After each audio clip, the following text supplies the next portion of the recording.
Well, getting into dentistry came came in a roundabout way. I uh, I was applying to medical school. My path had always I'd tried to set my path as going to medical school and doing that route. And when I got out of college, I got a phone call from my family dentist, and he goes, if you like medicine, you're really going to like dentistry. So why don't you come and work with me, and I'll, just to try it out, just feel it, see what it's going to be like. And he's one of the best mentors I've ever had. I've known the man for 20 years now, and he's helped to mentor me in a lot of what I do. And it was really cool. My sister had been working with him as a dental assistant, and she was going off to college, and he said, come work with me. I want to teach you this stuff. And we got into where he trained me up as an assistant, and then I got to be his chairside lead, especially when we were doing surgeries. And the coolest part about it all was that he said, you can have as much medicine as you want in dentistry. You can be as involved as you want. You can do anything that you want to do through dentistry, but the reward will be so much better. And at first I didn't understand that. I was like, what do you mean the reward's so much better? And he goes, it's not the financial reward that you get. It's the development of these relationships with people. And you have to realize he's a small town businessman. Here's this guy who has built himself up out of dental school, started in a small town, created an entire empire for himself out of relationships.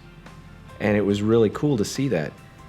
We would go out to lunch, and he would see patients. Patients would come over the table to talk to him just because they knew him. They'd had that relationship with him. And I got to see that firsthand. And so shortly after starting that, I decided I'd apply to dental school, and I moved to Kansas City, and actually took another assisting job with a dentist here in town, another one of my mentors. And the irony of it is, both those gentlemen had been trained by the same two dentists, and both of those gentlemen had kind of the same values and principles as far as their practices and their dentistry. And it was just kind of a nice transition. And the more I worked with my second mentor, I saw a different aspect of dentistry.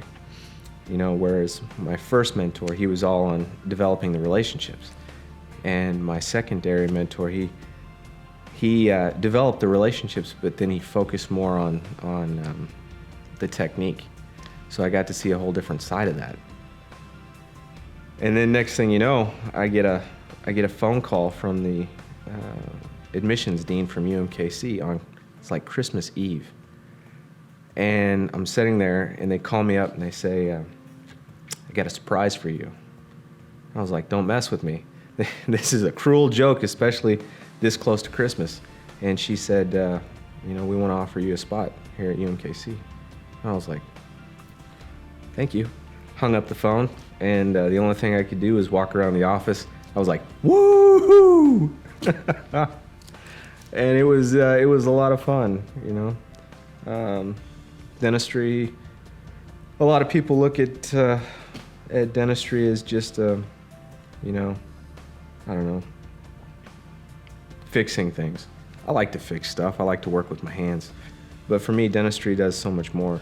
I love dentistry, but I love the relationships that I develop more.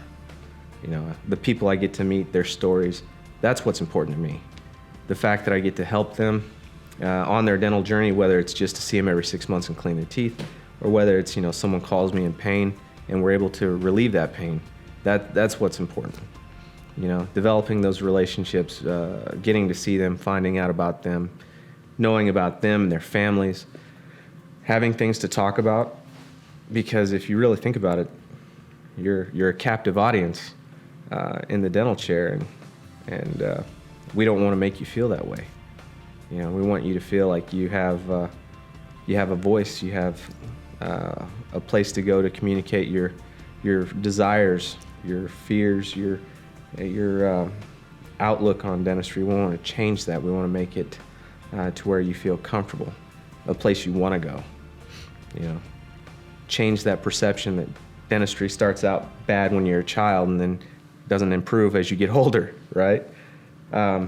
We want to change that. We want to make it a good experience as a child. We want to make it a good experience for you when you're a teen. Make it a good experience for you when you're an adult. That way, when when we grow up, so to speak, we can tell our kids, "Hey, it's time to go to the dentist." And instead of saying, "Oh no," we say, "Yes, let's go. Let's go get our teeth cleaned, man. Let's do this." You know, it's fun.